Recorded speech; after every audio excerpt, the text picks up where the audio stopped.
Welcome to Spider-Verse Minute, the tri-weekly podcast where we watch Spider-Man Into the Spider-Verse 1 minute at a time. I'm Sean Slater. And I'm his sister Caroline. And today we watch minute 93, which begins with Doc Ock flying backwards and ending a minute later with Penny looking mournfully at the destroyed spider suit. I've titled this minute, Gonna Take a While. Yeah, I did love the Deus Ex Truckia. Deus Ex Truckia is the perfect explanation. Of just the truck coming out of nowhere. I like to think that the truck comes from Spider-Ham's universe and just has great comedic timing. Yeah.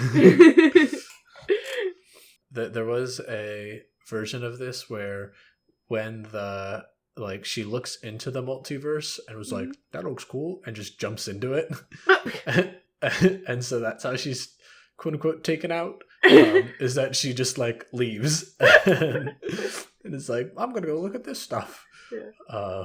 Instead of her just getting knocked off screen. Right, that doesn't make much sense for the character they've established, but that's I think that makes total sense for her. She was obsessed with the multiverse. Yeah, but I feel like she wouldn't do it in the middle of a fight. Maybe. I think she would have. Yeah, maybe. I guess it depends on how they would have done it. Yeah. But I love the two really cool, just the little fist bump with the dap that shows up, and then Peter's shocked face. Oh my gosh. She gets hit. Miles' face crack me up every time I see it. Yeah. She's like, okay, this is gonna take a while. Oh! Yeah. Miles is just like, oh crap. And Peter's like, oh no. And Gwen is just unfazed. She's just, never mind. Yeah, I do. Her crawling back to them would have been, I would have just been terrified of just the way she moves. It's so smooth and quick. And it's just like, oh good lord. Oh no. It's coming. Real quick, one thing I wanted to point out is when they punch her back, the big bye splash screen that comes up, it actually flies away with her a bit as well. That's hilarious. I love that. Yeah, and so it's like they punched her plus the bye, and the bye is like, bye. That's incredible. I had a proud mom moment, even though Miles is not my son. I still felt like a proud mom. When he's like, okay, I gotta get back up there. And Peter's like, let me do it. I'm the one with the good... Wait a second. And Miles is like, don't watch the mouth. Watch the hands. I'm like, You learned something. That's what you learned. You learned so much. That's what you taught him. Yeah, it's such a nice callback to the when he was tied up, when Peter was tied up to the punching bag. Yeah. And then I love too that he uses a turntable, he latches onto a turntable to fly away, and it's such a cool, just this. That was clearly, the giant turntable is clearly just something from Miles's universe. It's something important to him, which I think now that I think about it, a lot of the large items seem to be stuff that is important or impactful to Miles, because we have the large cassette tape and Miles and his music. We got the turntable, which again, his music. It also seemed to be implied that his uncle was a DJ too. Yeah, and then there's a bunch of we see a large pencil and marker, and so large school supply stuff as well. Are some of the outside of the obviously things that are normally large, like buildings and cars and stuff. Yeah. What? Yeah. But it was the stuff that was learning and the music and Miles and stuff that was impactful to him. Oh, I didn't even notice that until now. That's really cool. And yeah, he uses the flying away with the turntable, and then just his big loop-de-loop around the things and going through the buildings. It's reminiscent of his original Peter's first battle with the Collider, and just how we have the same music come up and be like, okay, yeah, this is it, and it's just this really graceful loop around the Collider and just moving through everything very gracefully. Yeah, I love that moment so much for two reasons. One, I just love seeing Miles show off. Yeah. And two, we might have talked about it, like it's a very cool parallel of like he's finally ready to take on being Spider-Man here. Yeah, this is him fully embodying like what it means to be, or what fully embodying what the previous Spider-Man was about in like the way he's acting, but also adding his own flair to it, so he's not just being the same person. Exactly.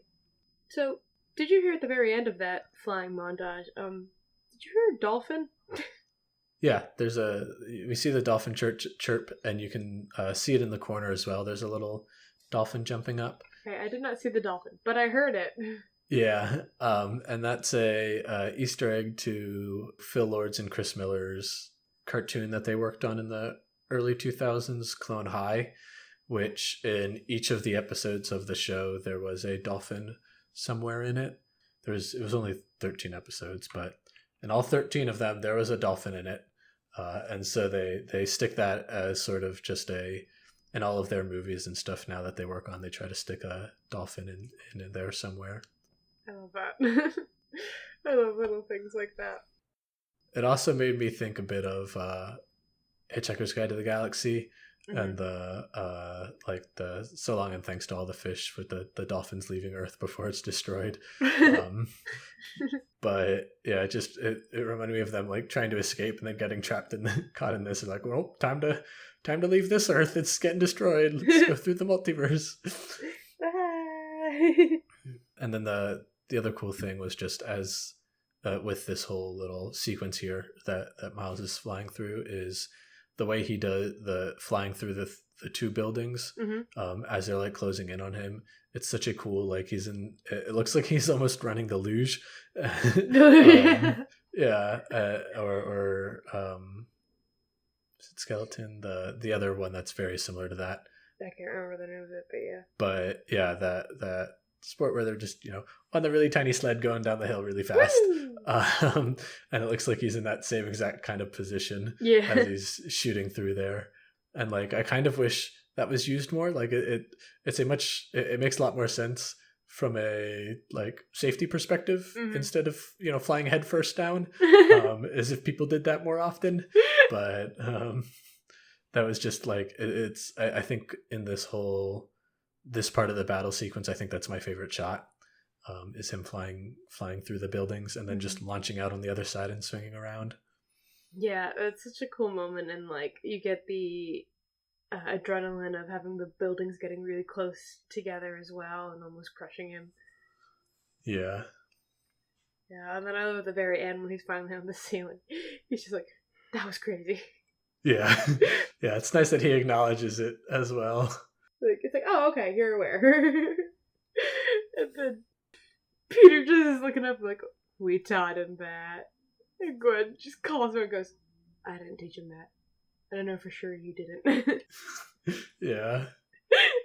That, or maybe Peter's reaction is so delayed and he's just like, still we taught him that with the sleight of hand to get the goober. I don't think so, but I love that. And then the minute ends.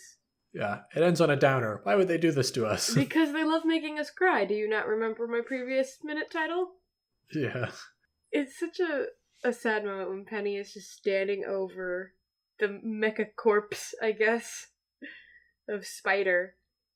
And I do say, the one thing I love about this movie is we have not been with Penny and Spider for long, but they have given us just enough information and character for us to care about them that seeing this, I was very sad the first time I saw it. And it still very much impacts me. Yeah, I don't know if they completely not deserve the like. I don't know if they completely landed it though. Earned? Yeah, that's it. I don't know if they completely earned all the emotional feel that they want to portray here. Yeah. It seems a little odd that like I don't know. Yeah, I don't know if they completely earned it. It doesn't quite sit with me. I get what you mean. I am curious to see if they maybe expand on it more in the sequel. Like, it does feel like it could very well be a setup for something. I agree with that. I do genuinely like the moment, and I think they do a really good job at showing how much at least Spider, the robot exoskeleton means to Penny, especially when you remember that, like, in her backstory, that was made by her dad. Yeah. So it's like, oh, that's really sad. But at least the actual spider and Spider are safe. Yeah. He's fine. And that's all that matters. Do you have anything else to add? The one thing I wanted to just add was one of the jokes made in the animators commentary that I loved. And to bring our moods up a little bit, but, or not the animators commentary, but it was the director's commentary. But they were saying, you don't want to end on such a sad note? No, I don't. Weird. Okay. They were saying, if you want to add something crazy to your movie, wait until the very end when a lot of money has been spent and release date is 3 to 4 months out, and they literally can't stop you or else they have no movie. Which is just fun because, like, usually it's like, oh, you don't want to wait until the very, like, you're just like, it's usually like, don't wait until the very end when, you know, all the money's gone and, you know, you're getting down to the crunch. It's like, no, wait until then. And then they can't stop you whether you want to do it or not. That's great. I love that. And it shows, like, you know, they really added something crazy to the end of the movie. They did. They did not hold back. Well, that is all we have for this episode. Thank you all for listening. If you'd like to reach out to us, you can find us on Twitter at SpiderVerseMin, MIN, or you can find us on Facebook, Instagram, and YouTube at Spiderverse Minute. You could also shoot us an email at podcast@spiderverseminute.com. Until next week, thanks for listening. Bye.